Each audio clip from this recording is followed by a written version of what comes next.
Hi everyone, it's Elijah and welcome back to my channel. So today I am going to be giving a little bit more context to my new song that just came out, Kool-Aid Man.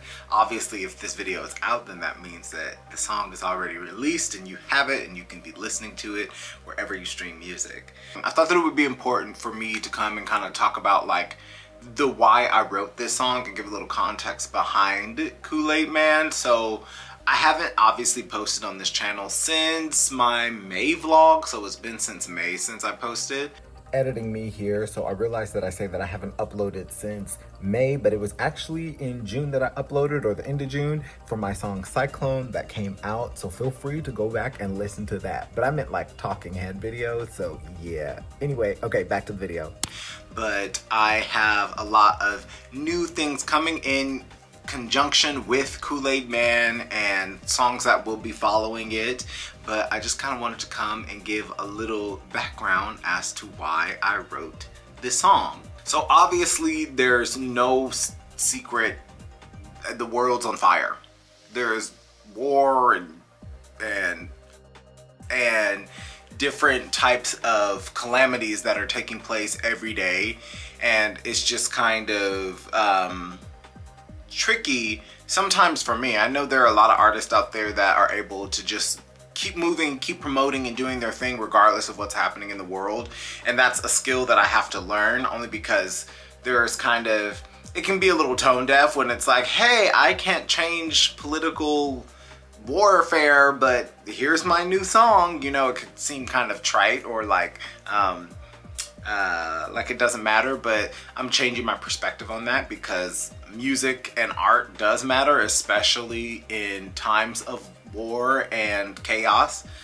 There's a quote that says the opposite of war isn't peace, it's creation. And that's kind of how this song came to be. Kool-Aid Man is a narrative about working through groupthink and allowing yourself to think for yourself and bet for yourself and make decisions that are in alignment with your destiny and what it is that you want, that sometimes could create friction when everyone else is kind of bought into this status quo way of thinking or being or doing. And in relation to Kool-Aid Man, the concept of escaping a cult or cult-like mentality or cult-like thinking just really kept playing over and over in my head for a while. And I had written in my notes probably the end of the summer, early spring of last year, I wrote Kool-Aid Man. And I have like just a file of a bunch of song ideas or names or titles or whatever. And with everything happening this year, it just kind of flowed to the surface. So in order to give you guys more context into this song, I'm a big words person because words mean things, and I am going to give you guys the definition of groupthink according to Psychology Today. Groupthink. Groupthink is a phenomenon that occurs when a group of well-intentioned people makes irrational or non-optimal decisions spurred by the urge to conform or the belief that dissent is impossible. The problematic or premature consensus that is characteristic of groupthink may be fueled by a particular agenda, or it may be due to a group of members valuing harmony and coherence above critical thinking. So that is pretty spot on. I mean, obviously, if you live in the world, if you live in America, you see what's going on out here, you know? And it's interesting because for me, it made me think about, okay, so if I'm living in this society, if we're all living in this society where this is a type of behavior that is not only expected, but it's rewarded, what happens to creative individuals? What happens to people who are meant to think outside of the box to progress society further along? What happens when a person is sacrificing their own joy or their own happiness or their own safety even sometimes to fit in to this group or fit into this status quo where everyone else is just trying to survive? So it kind of creates this mechanism of survival constantly, and it affects the brain, especially because according to that, you know, definition, they're gonna put survival over critical thinking. And that's just kind of what Kool-Aid Man was encompassing of. It talks about like how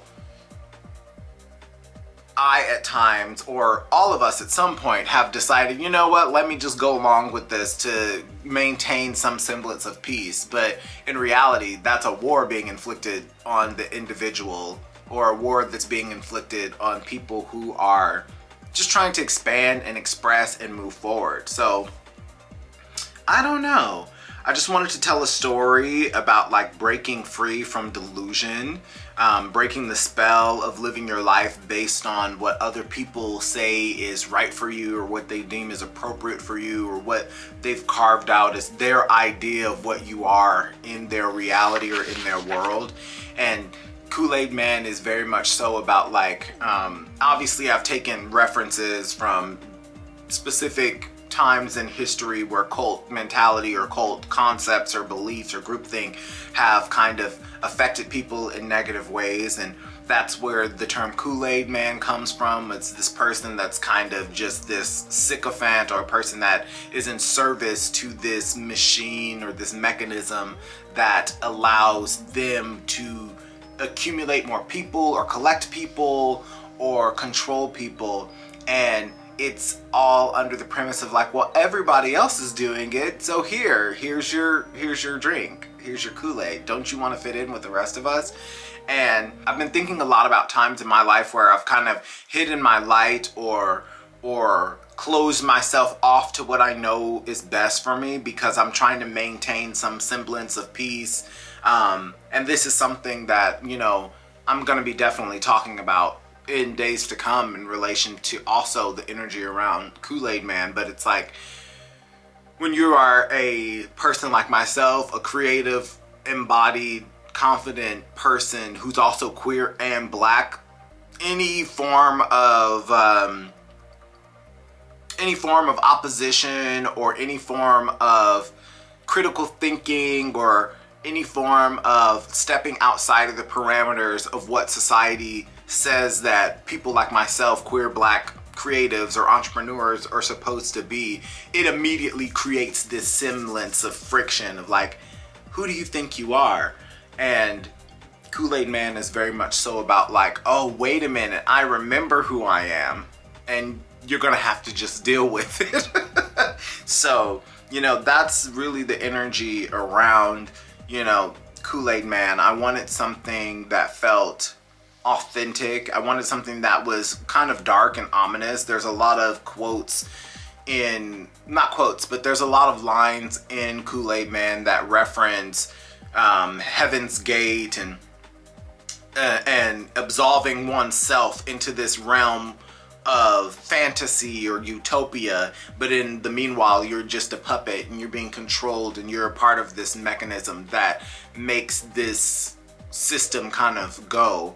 And I really just want to free myself from that and hopefully help other people kind of get their gears going and be like, wait a minute, in what ways am I drinking the Kool-Aid? In what ways am I pouring it out for other people so I don't feel alone in this paradigm that I've created for myself? And that's where the lyric started to make things up. Took a sip from your cup, thankful I didn't take much. It was fake love, I couldn't get enough until I got enough. Around last year, there was kind of this light bulb that went off in my mind of like, hey, you've been shrinking yourself to fit into these paradigms, in these spaces that can't even hold you. Maybe you should stop doing that.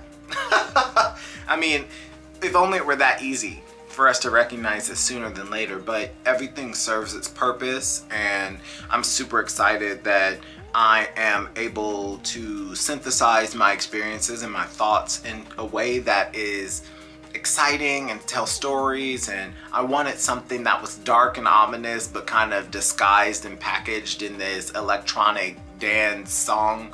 So that is what came to be. I'm really excited to show you guys more about my journey in music and just what I'm working on these coming months into 2026 with music. And I'm very excited to finally feel like I'm able to be in a space where I can share myself authentically and not have to fit myself into this parameter of what a queer black artist is supposed to be, and this is something that I've really been wanting to work towards for some years now. For those of you who know and that have been rocking with me since the beginning of my musical journey, back in 2011.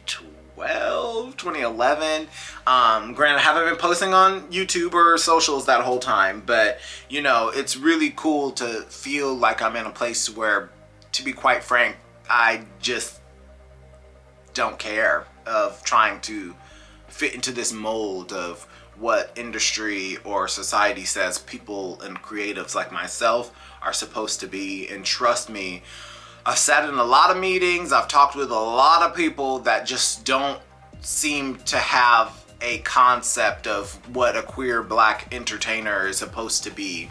And quite frankly, if you look around, it wasn't really until like yesterday that queer black artists even start to get any recognition or screen time or real prominence in pop culture, even though we're designing the costumes, doing the choreography, writing the songs, creating the slang, creating the culture. And for me, this is the first step in me reclaiming that power back, and hopefully I help others do the same thing. So, you know, I am super excited to finally have this song out. If you guys haven't listened to it, again, if you haven't known by the title of this video or just me rambling for the last 13 minutes or so, that the song is called Kool-Aid Man. It is on all streaming platforms, and I really hope that you guys can take a couple minutes to listen to it, vibe out, add it to your playlist, share it with a friend, and I appreciate you guys so much. Thank you for rocking with me and being on this journey with me. Being an independent artist is definitely a full-time job, but I'm doing the best I can to give this thing legs. So if you feel like supporting me, please join this community. Like, comment, and subscribe below, and I look forward to seeing you guys next time. Don't forget to follow me on all my socials. That's Elijah Demetri Music on IG, TikTok, and Elijah Demetri here on YouTube. So yeah, I hope you guys are doing well, and remember, don't drink the Kool-Aid. Bye. You're just the Kool-Aid.